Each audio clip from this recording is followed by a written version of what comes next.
Hey hi everyone, this is Aman और आपका फिर से स्वागत है डेटा आउटलायर्स के इस यूट्यूब चैनल पर।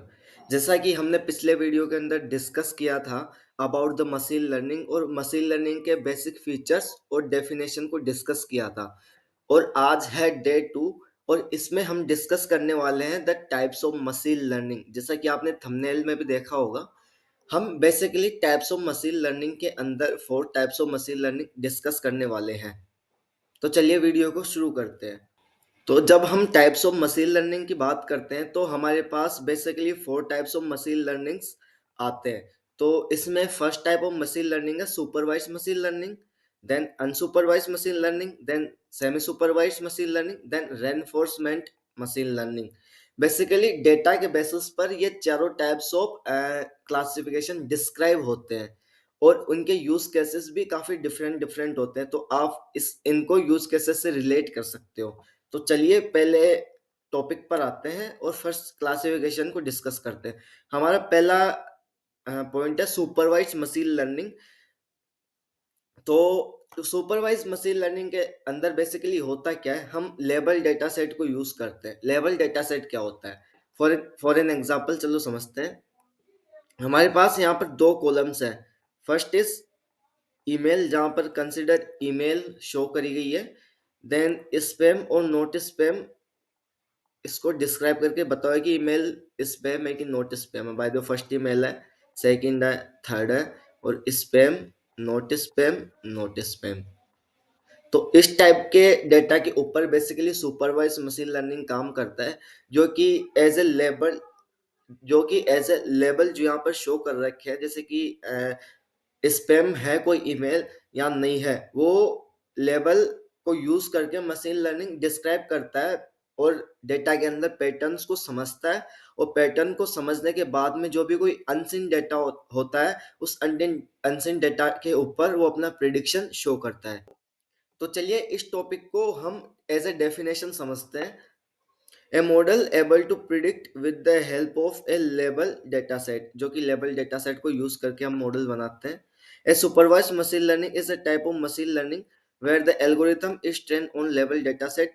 This means that for each input that training data there is corresponding correct output. जो भी हम इसको इनपुट दे रहे हैं उसके सामने इसका करेक्ट आउटपुट ही हम दे रहे हैं कि ये ईमेल जो है स्पैम है कि नहीं है। जो इसका यहाँ पे जो लेबल शो हो रहा है वो इसका output as a output show होता है। तो इसका गोल क्या है, बेसिकली हम यूज क्यों कर रहे हैं सुपरवाइज मशीन लर्निंग।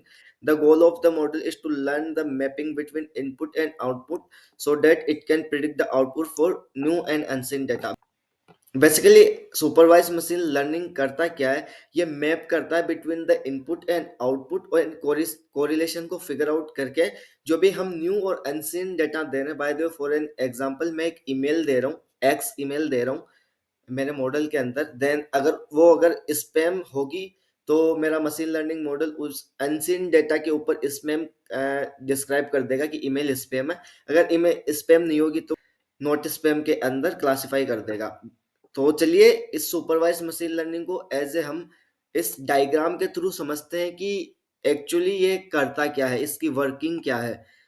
हमारे पास एक लेबल डेटा सेट दिया हुआ है जिसके अंदर कुछ एलिफेंट है, कुछ कैमल्स है एंड कुछ काउस है। तो first of all label data set के अंदर हमने ये सारे जो जो भी इनपुट थे हमने दे दिए। फिर हमने लेबल्स बता दिया कि अगर कोई मोटा सा जानवर आपको दिखे तो आप उसे हाथी कंसिडर कर लो। देन कोई लंबा सा पतला सा आपको जानवर दिखे तो आप उसे कैमल कंसिडर कर लो। देन एक काउ। हमने ऑलरेडी बता दिया सारे डेटा के ऊपर लेबल। देन हमने डेटा को मशीन लर्निंग मॉडल के अंदर फीड करवा दिया। देन जब हमने एक अनसीन डेटा के ऊपर पूछा कि हाँ भाई ये तीनों जानवर, बाय द वे मैंने फॉरेन एक्स 1 दे दिया, एक काऊ दे दी, देन एक्स 2 दे दिया एक एलिफेंट एंड एक्स 3 दे दिया एक कैमल। जब मैंने एज ए इनपुट इन चारों लेवल्स को दिया, देन मैं देखता हूँ कि मेरे मशीन लर्निंग मॉडल ने मुझे तीनों जो भी एनिमल्स थे उनको अलग अलग क्लासिफाई करके बता दिया, जहाँ जो कि आप यहाँ पर आउटपुट देख सकते हो, elephant, camel and cow. Okay, उम्मीद है यहाँ पर आपको बात ये समझ में आई होगी। तो लेबल डेटा एक्चुअली दिखता कैसा है। तो जब आप लेबल डेटा सेट को यहाँ पर देखोगे तो यहाँ पर एक एज कॉलम है, देन जेंडर कॉलम है, देन स्मोकिंग, देन वेकेशंस, और यहाँ पर सिक, हाँ भाई कोई स्टूडेंट बीमार है कि नहीं है। तो based on the parameters of the student यहाँ पर लेबल दे रखा है कि कोई स्टूडेंट बीमार है कि नहीं है। और बता रखा बाय द वे कोई अनसीन डेटा आएगा यहाँ पर, ये क्लासेस यहाँ पे शो हो रखी है। भाई वन का मीनिंग है जो सिक है, एंड जीरो का मतलब नॉट सिक है। तो बाय द वे हम जो भी कोई भी इनपुट दे रहे हैं उसका आउटपुट भी हम ऑलरेडी मॉडल को बता रहे हैं कि ये स्टूडेंट, पर्टिकुलर स्टूडेंट बीमार है कि नहीं है। तो उम्मीद है आपको यहाँ तक बात समझ में आएगी। अगर हम की कॉन्सेप्ट सुपरवाइज मशीन लर्निंग की बात करें, देन यहाँ पर हम जो भी टोटल डेटा होता है उसे ट्रेनिंग डेटा बोलते हैं। देन इसके अंदर फीचर और लेबल्स होते हैं।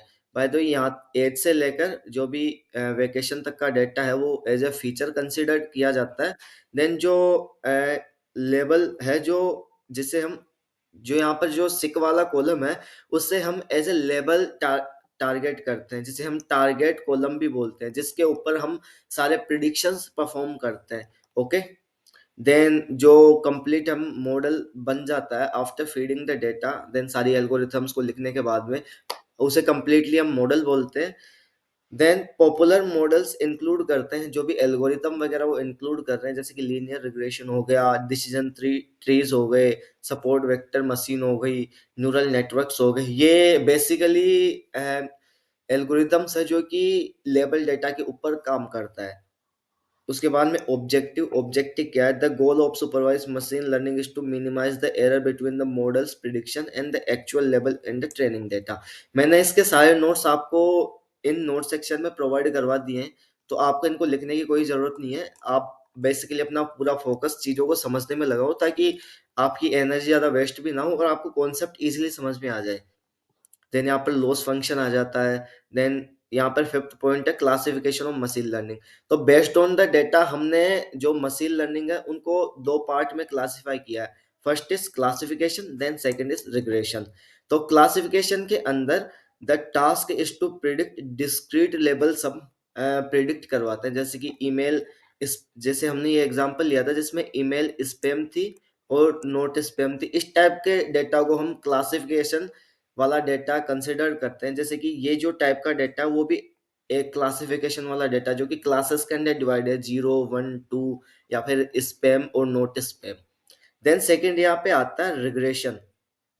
रिग्रेशन के अंदर होता है क्या है, जो वैल्यूज है वो इंक्रीजिंग या डिक्रीजिंग फॉर्मेट में होती है, और हर पर्टिकुलर इनपुट के लिए हर पर्टिकुलर जो आउटपुट है कभी भी चेंज हो सकता है। जैसे कि यहाँ पर एग्जांपल है prediction the, sorry, predicting the price of house based on its features. जैसे कि हाउस प्राइस प्रिडिक्शन जो भी हम प्रोजेक्ट बनाते हैं वो इसी रिग्रेशन बेस्ड एल्गोरिथम्स के लिए बनाते हैं। देन जो भी हम एल्गोरिथम इसके अंदर यूज कर रहे हैं वो यहाँ पर मैंने शो करवा दिया।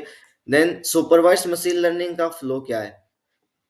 जब आप यहाँ पर देखोगे तो यहाँ पर इनपुट और आउटपुट के बीच में एक रिलेशन शो करवा रखा है, जो कि हमने एज ए डेटा भी हमने देखा है कि जब हम मशीन लर्निंग में जो डेटा दे रहे हैं उसमें इनपुट भी है एज वेल एज आउटपुट भी है। तो ये इनपुट और आउटपुट के बीच में मैपिंग करता है। ओके। और define relation between the input and output, जो कि हम डिस्कस कर चुके हैं। देन हमारा जो सेकंड पॉइंट आता है वो होता है अनसुपरवाइज्ड मशीन लर्निंग। बेसिकली यहाँ अनसुपरवाइज्ड मशीन लर्निंग अनलेवल डेटा के ऊपर काम करता है। हम मशीन लर्निंग के अंदर ओनली इनपुट डेटा प्रोवाइड करते हैं, आउटपुट डेटा हम यहाँ पर मशीन लर्निंग के अंदर प्रोवाइड नहीं करते हैं। बेसिकली रियल वर्ल्ड में लेबल डेटा को सर्च करना बहुत ज़्यादा टिपिकल होता है, डिफिकल्ट होता है, जबकि अनलेबल डेटा सेट इजीली हमें मिल जाता है। तो इस टाइप के डेटा सेट के लिए शायद मशीन लर्निंग जिसने बनाई थी उसने अलग से इसका क्लासिफिकेशन क्रिएट किया था, ताकि अनलेबल डेटा सेट के ऊपर इजीली कोई भी टास्क परफॉर्म करके उसके अंदर जो भी इंपॉर्टेंट पैरामीटर्स है उनको फिगर आउट किया जा सके। चलिए डेफिनेशन के थ्रू इसको समझते हैं कि बेसिकली ये एक्चुअली इसका मीनिंग क्या है। Unsupervised machine learning is a type of machine learning where the algorithm is trained on the data that does not have labeled output, जिसमें कि लेबल आउटपुट्स नहीं होते हैं। Instant of big given explicit instruction labels about what to do, sorry, what to learn, the model must be hidden parameters or structure within the data on its own. Okay. Basically हमने ये discuss तो हम कर ही चुके हैं कि unlabelled data इसके अंदर होता है और इसका ऑब्जेक्टिव क्या है। बेसिकली हम यूज क्यों कर रहे हैं अनसुपरवाइज मशीन लर्निंग। ओके, सो चलिए इस डायग्राम के थ्रू हम जो अनसुपरवाइज मशीन लर्निंग का एक्चुअल वर्किंग है वो समझते हैं। बेसिकली हमारे पास ये एक सेट ऑफ डेटा है जहाँ पर हमारे पास कुछ इमेजेस है डॉग की और कैट की। तो हमारे पास यहाँ पर मशीन लर्निंग मॉडल के अंदर हमने लेबल नहीं दिया, ये तो हमने यहाँ पर यूं ही डाल रखा है ताकि हम इजीली समझ सकें कि ये डॉग है कि कैट है। हम मशीन लर्निंग के अंदर ये लेबल डेटा सेट नहीं दे रहे हैं, ओनली ऑन हम डॉग और कैट की इमेजेस ही देंगे। तो ये हमारा अनलेबल डेटा सेट है। जब हम मशीन लर्निंग के मॉडल के अंदर इस इनपुट डेटा को फीड करेंगे, then based on the patterns कैसे फिगर आउट करेगा। फर्स्ट ऑफ ऑल वो डिफरेंसेस देखेगा कि कैट और डॉग के अंदर डिफरेंसेस क्या क्या होते हैं। जैसे डॉग के कान थोड़े ज्यादा बड़े होते हैं, कैट के कान थोड़े ज्यादा छोटे होते हैं, कैट की हाइट थोड़ी ज्यादा छोटी होती है, डॉग एकदम बड़ा सा भारी सा खूंखार सा दिखता है। देन कैट की पूंछ थोड़ी छोटी होती है, देन डॉग की पूंछ थोड़ी मोटी और भारी होती है। इस टाइप के डिफरेंसेस वो क्रिएट करता है बिटवीन द अनलेबल डेटा। और इस टाइप के डिफरेंसेस के बेसिस पे वो क्लासिफाई कर पाता है कि कैट कौन है एंड डॉग कौन है। उम्मीद है आपको मेरी ये बात इजीली समझ में आई होगी। तो चलिए नेक्स्ट चलते हैं। अगर हम एग्जांपल देखें लेबल अनलेबल डेटा सेट का, देन यहाँ पर ओनली फीचर्स दिए हुए हैं इनपुट वाले।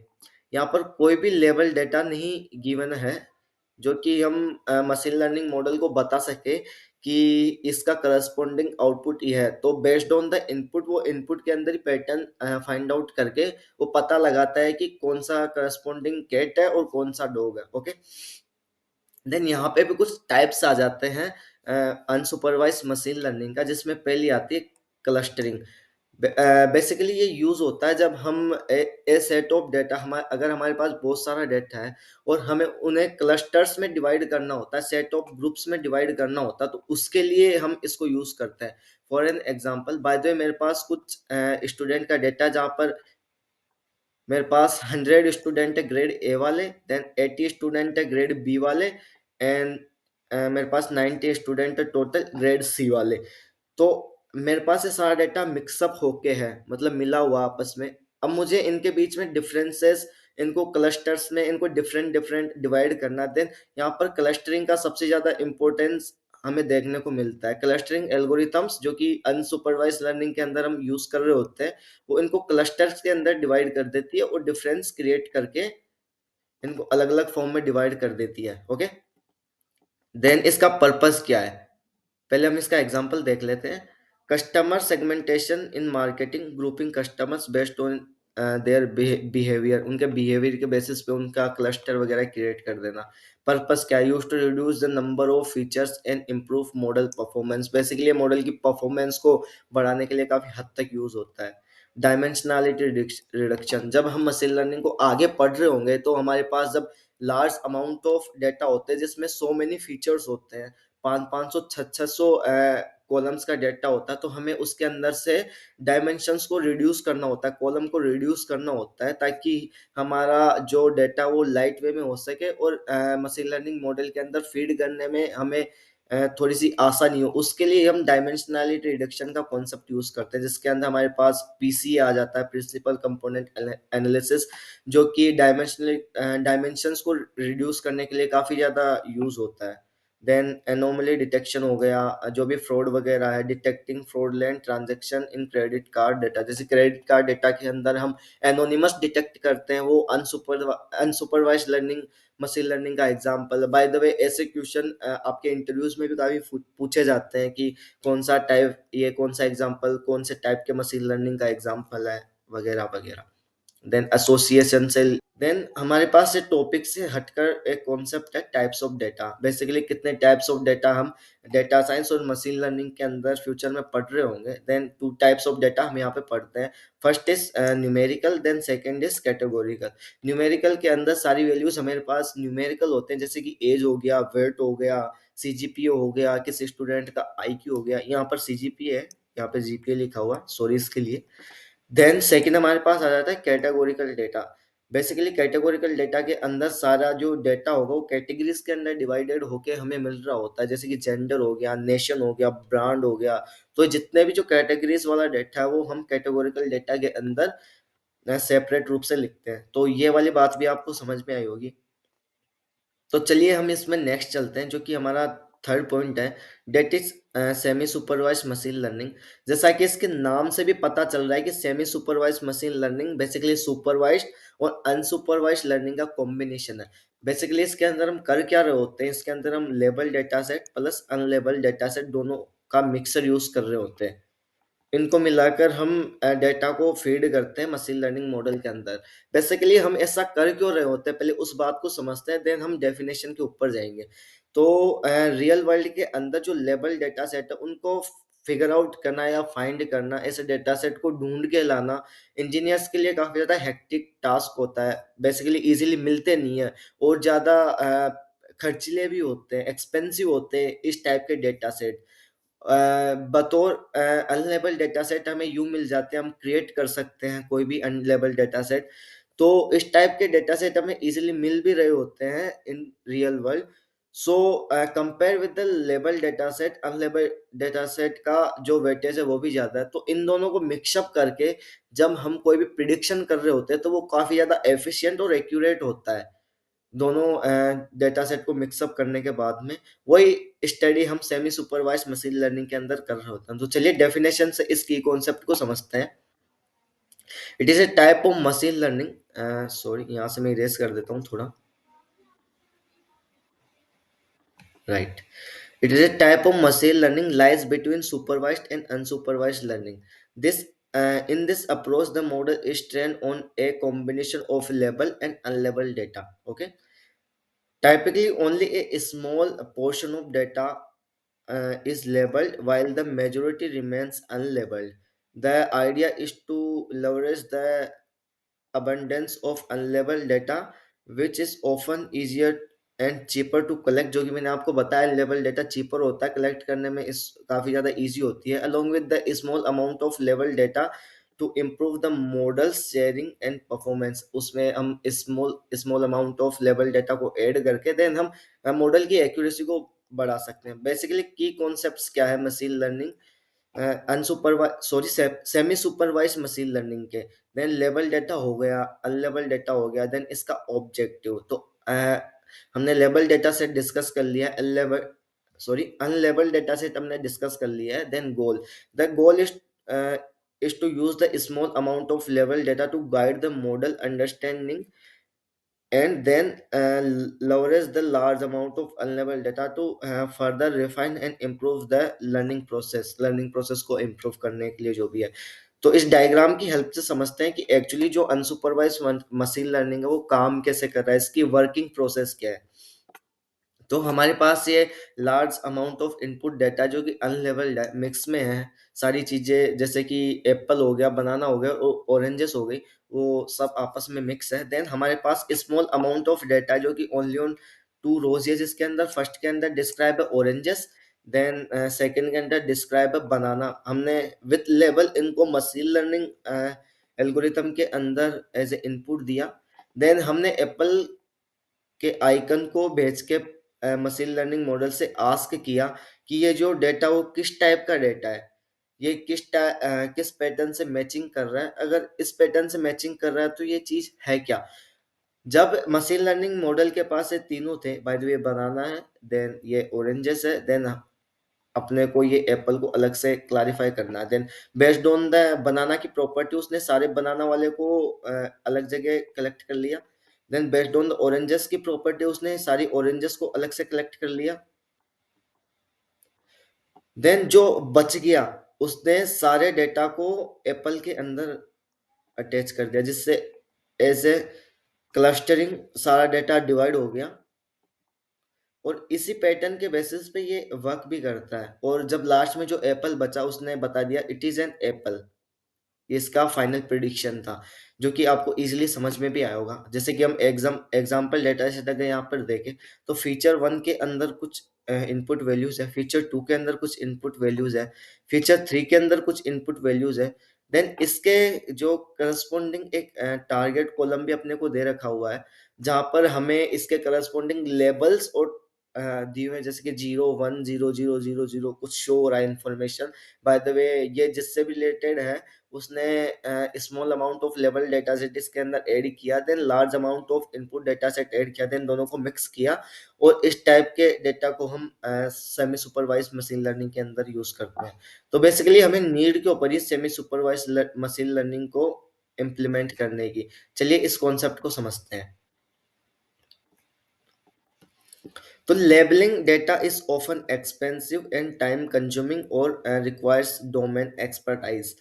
जैसे कि अपने को, जैसे कि मैंने आपसे अभी थोड़ी देर पहले डिस्कशन किया था कि जो लेवल डेटा सेट है काफ़ी ज़्यादा एक्सपेंसिव होता है, टाइम कंज्यूमिंग होता है, और इसको कलेक्ट करने में अपने को डोमेन एक्सपर्टाइज भी होना ज़रूरी है, जैसे मेडिकल डायग्नोसिस और इमेज एनोटेशंस।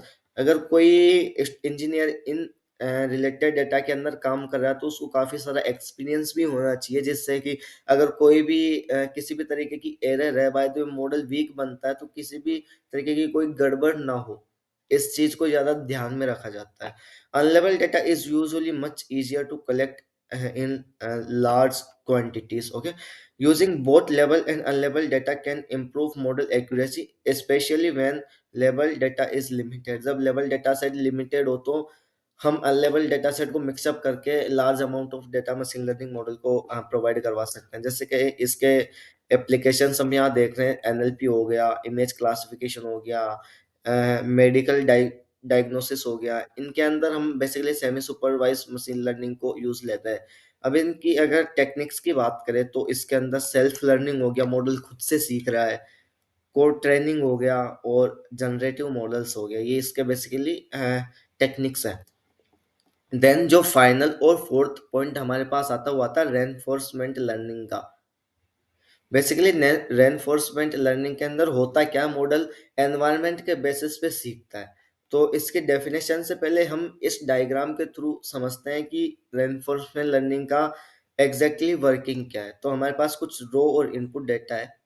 देन जब ये रो इनपुट देता, हम मशीन लर्निंग जो मॉडल उसके अंदर देते हैं, तो वो एज ए आउटपुट इन सभी को अलग अलग सेपरेट सेपरेट डिवाइड कर देता है। जैसे कि एनवायरनमेंट हो गया, देन एजेंट हो गया, फिर इसको खुद को रिवॉर्ड भी मिलती है, अगर इसने सही काम किया तो रिवॉर्ड मिल रहा है। तो हम फॉर एन एग्जांपल एक अलग एग्जांपल लेते हैं, जिससे कि मैं आपको कनेक्ट कर सकूं।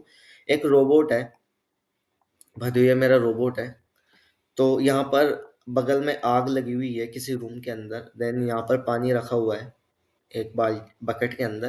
देन फर्स्ट ये रोबोट जाएगा आग के पास, इसे पता लगेगा कि इसे पता लगा कि बगल के रूम में आग लगी हुई है, तो आग के पास गया, तभी इसे पता चला ये तो डेंजर है, आग तो डेंजर का सिंबल है। तो इसने बोला नहीं नहीं नहीं, आग के पास नहीं जाना, मुझे एक्चुअली पानी के पास जाना है, क्योंकि पानी को यूज करके मैं आग को बुझा सकता हूँ, ना कि सीधा आग को बुझा सकता हूँ। तो पहले इसने पानी लिया, देन पानी को आग पे डाला, देन आग बुझ गई। तो इससे इसको लर्निंग क्या मिली, फर्स्ट ऑफ ऑल डेंजर के पास नहीं जाना है, सेफ चीजों के पास जाना है, ताकि लर्निंग भी अच्छी हो। सेफ चीजों के पास जाना मेरे लिए काफी ज्यादा फ्रूटफुल होगा। जब ये सेफ चीज के पास गया, तो हमने इसको एक रिवॉर्ड दिया, शाबाश। जैसे कि छोटा बच्चा होता है, अगर वो कोई टेबल अच्छे से बोलता है, तो हम उसे रिवॉर्ड दे देते हैं, शाबाश बेटा, ऐसे ऐसे कुछ करके। वैसा ही कुछ रेंफोर्समेंट लर्निंग के अंदर भी होता है। तो डेफिनेशन देखते हैं। Reinforcement learning is a type of machine learning where an agent learns to make the decisions by interact, interacting with its environment. The agent takes actions in the environment, receives feedback in form of rewards, penalties, and uh, adjusts its action to maximize uh, cumulative rewards over time.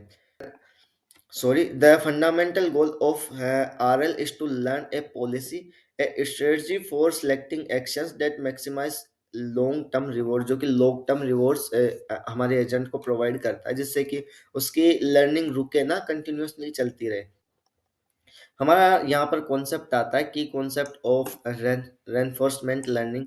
Actually है क्या, तो यहाँ पर agent आ जाता है, then environment आ जाता है, then state आ जाता है, देन एक्शन आ जाता है, देन रिवॉर्ड आ जाता है, देन पॉलिसीज आ जाती है जिसके अंदर हम मॉडल की बाउंड्रीज को सेट कर रहे होते हैं, देन वैल्यू फंक्शन हो जाता है, देन क्यू वैल्यूज हो जाती है। ये सारे टर्म्स आपको इजीली समझ में आ जाएंगे जब आप इनसे गो थ्रू करोगे। देन नेक्स्ट पॉइंट पे हम आते हैं रेनफोर्समेंट लर्निंग प्रोसेस पे। एक्चुअली इसका प्रोसेस क्या है, पहले तो एक्सप्लोर करता है चीज़ों को, जा जा के चेक करता है, जैसे कि पहले आग के पास गया, देन उसको पता चला कि डेंजर है, देन ये पानी के पास गया तो उसे पता चला कि ये तो सेफ है, इसको यूज करके मैं आग बुझा सकता हूँ। देन ये एक्सप्लोइटेशन करता है, द एजेंट यूज इट्स